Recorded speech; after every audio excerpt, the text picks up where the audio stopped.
Hello, my beautiful souls. Hello. Welcome to another Tirza's Tarot Tuesday. I'm Tirza Schaefer, romance author, goddess facilitator, tarot reader, and all around spiritual, really. Anyway, we start with the goddess of the week. As always, if you want to read up more on goddesses, you can go to my divine library on my website, tirzaschaefer.com/goddesses.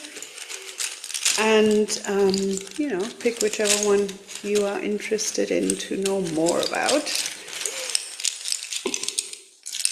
And on my services page on the website, you can see what I have to offer, lots of different things and sessions, and you can book right there as well. So, we have Al-Uzza. She's a pre-Islamic goddess, and she is... she's kind of like a dark Venus, okay? She's the goddess of life and death. Her sisters are Alat and Manat. And she's got all the Venus aspects, the love, the fertility, the pleasure aspect and that, but also at the same time she has like the death aspect because of the cycle of life, being this triple sister goddesses. They're being very much connected. Moon, that's if you look at Islam's got this crescent moon, so that comes from pre-Islamic times. But anyway, I'm gonna get stick for that from some people, but there you go. Anyway, let's see what the cards say, okay?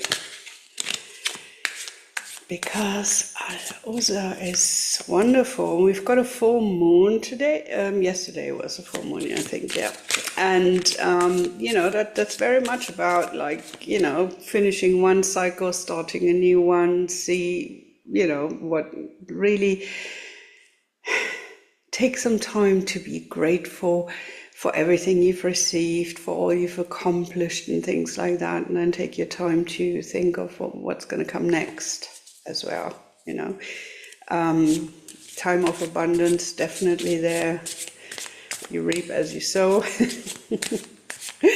Hopefully for all of you in the best sense, and let go of the stuff that no longer serves you, I mean, it's a full moon in Aquarius. That means it's all about new stuff, communication, technology, information. There might be, you might be having a lot of downloads, codes, and information from a higher source that will change, can be life-changing if you allow it and if you're open to it. So, be open to that, because the influence is not just one day or 1 minute or something. It kind of goes before and after as well. So,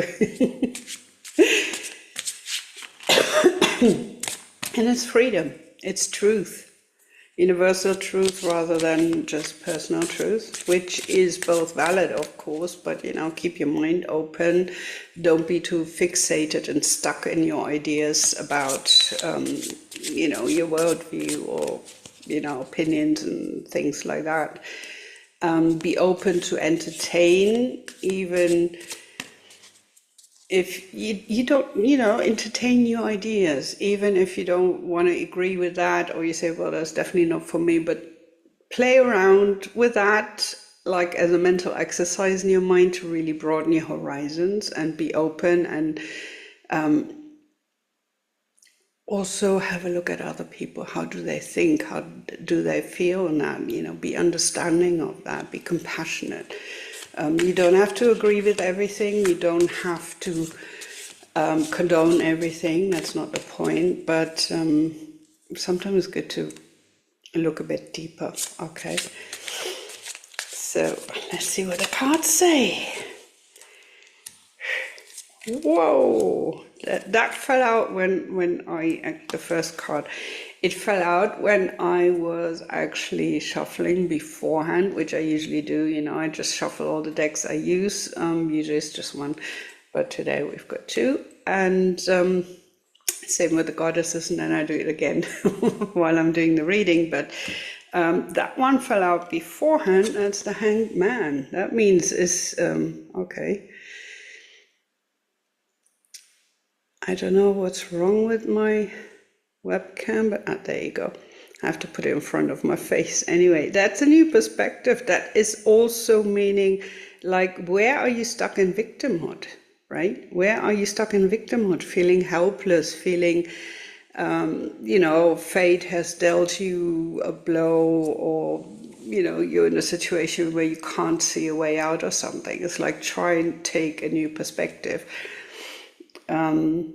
If you think of the Dead Poet Society, I think that was the movie where Robin Williams is this teacher at a boys' school, and he actually makes them get up and climb on top of their desks.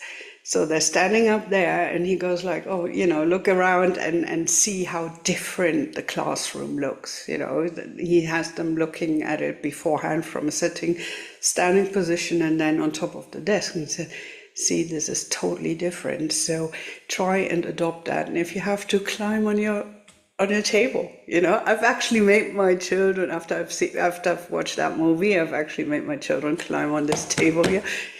So it's quite sturdy. You need to have a sturdy table so you don't fall down or break it or something. But anyway, it was a really good exercise for all of us. We all stood on the table and looked around and thought like, yeah, that is different.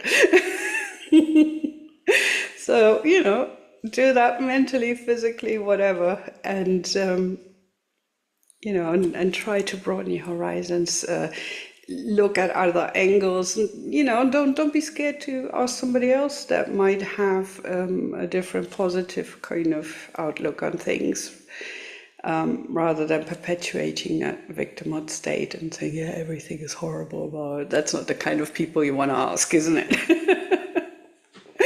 So yeah, do that. So lovely.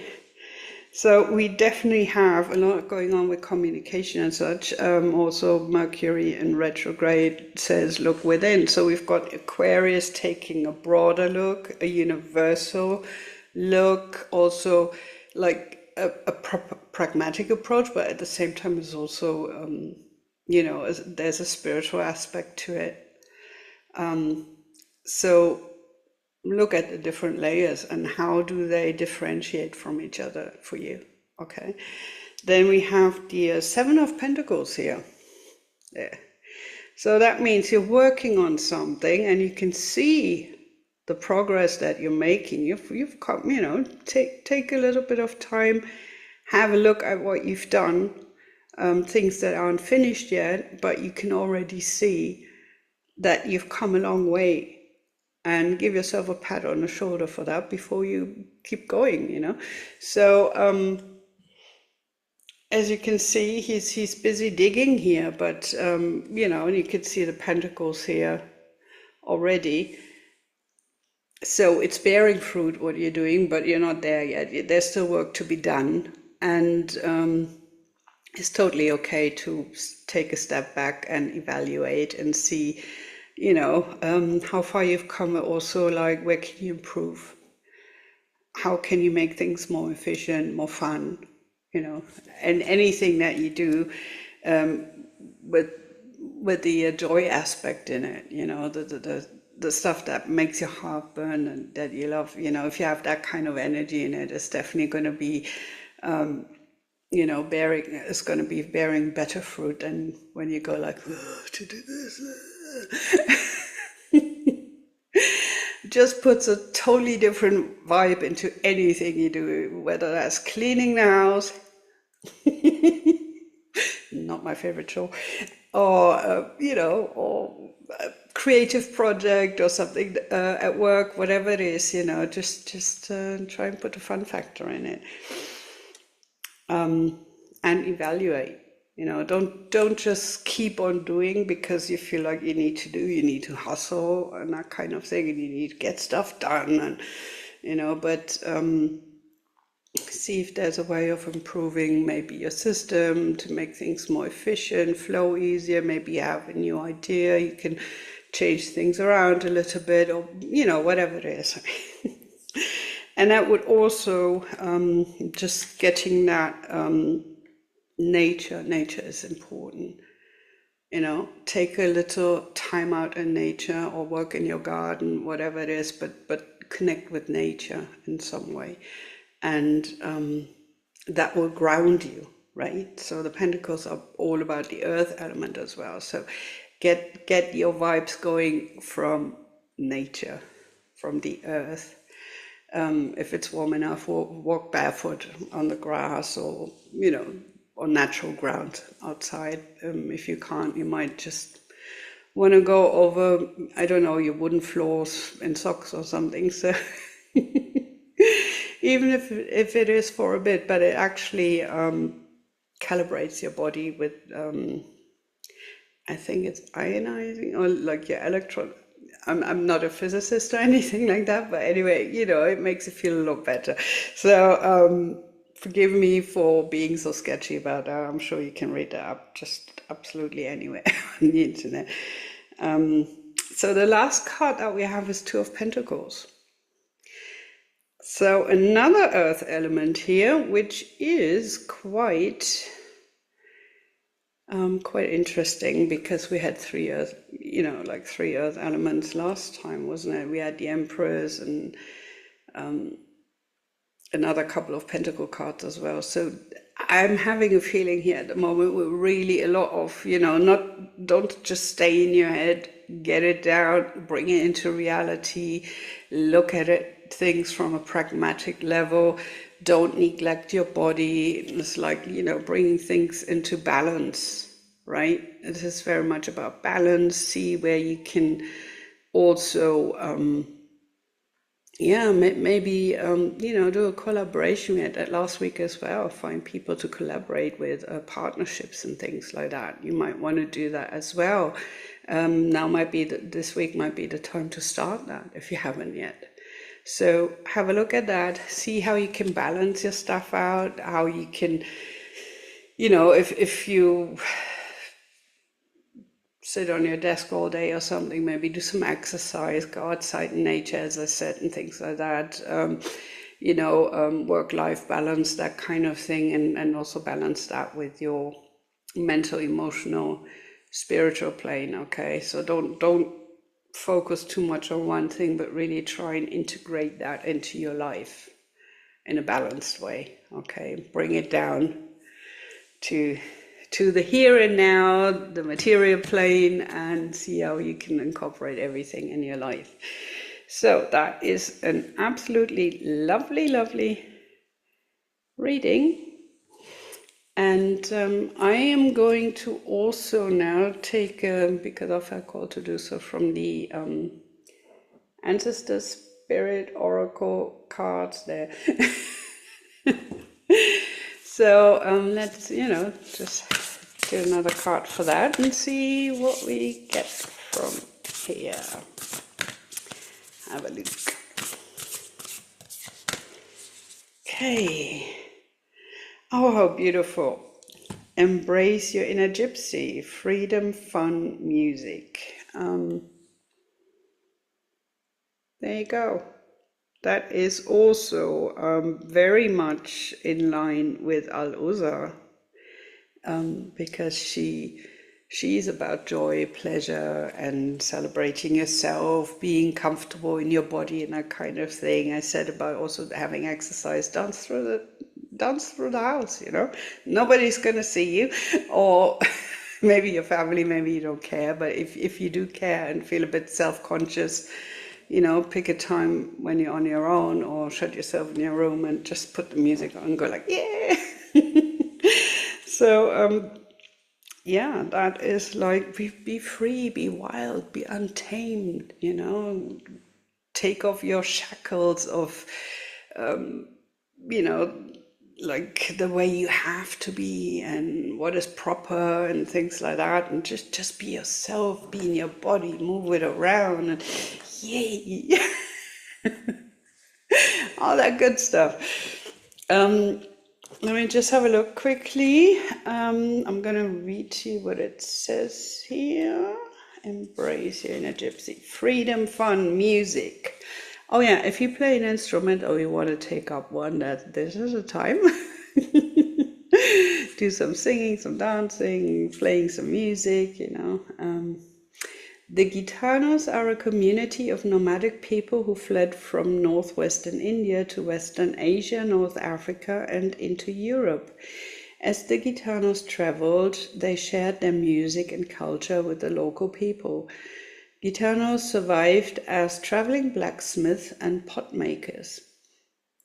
And they were also well known as singers, dancers, musicians, and fortune tellers. Many Europeans were intrigued by the Gitanos and their supposed ability to foretell the future, their passion for life, and their love of freedom, as evidenced by their nomadic lifestyle. Not everyone was happy to have the Gitanos in their country, though. Their reputation for begging and stealing meant they were feared, treated as outcasts, and forced to live several miles from any town. Despite discrimination, the Gitanos have survived and preserved their traditional way of life. They have lived by their own rules rather than seek approval from outside their community. They have always traveled and experienced life on their own terms. It's very inspirational, isn't it? The ancestors speak. The ancestor spirits want to help you feel like a creative gypsy. Have you had the desire to run away and leave everything behind you? Several times in my life. Have you been feeling like a caged bird or a hamster on a wheel? It's time to free yourself, be passionate, and begin to enjoy life again. You do not need to run away or become a nomad. You may like to dance, but you need to do something that can release your stress levels. You may like to dance, sing, travel, or go to a festival or marketplace. That ties in very nicely with the tarot reading as well, doesn't it? Divinatory meaning, consider what you can do to get back to your fun-loving, free-spirited self. If you can't make the changes today, put things into place so you don't feel stagnant or trapped. Book a holiday, plan an outing, or dance in your lounge room. What did I say? Yeah, free your mind and your soul by doing things that make you feel alive and passionate. You're not meant to feel like a caged animal. Be true to yourself and to what you want to do and free yourself today. Is that not beautiful? I mean, I love the synchronicity every time. I'm amazed, you know. It happens, of course, all the time, but I can't stop being so happy and amazed about it. It's like, oh my God, yes, yes, yes. Great feeling. So yeah, I hope, let me show you the dancers again because they look like they're having so much fun. They're really into it, into their element, and yeah, you know, really loving what they're doing. So here, this is not easy with this camera. I'm so sorry, but anyway, you know, it's like this joy in them. They've really got an expression of sensuality. You know, they're free, they're celebrating themselves, each other, being together, doing that together, and really being in their bodies and, you know, loving that. So yeah, and I'm making music. So beautiful reading for a very beautiful week, which I wish you from the bottom of my heart. And I'll see you next week. Don't forget to check out, you know, all the important links are down in the info box. And I'll see you then. Bye.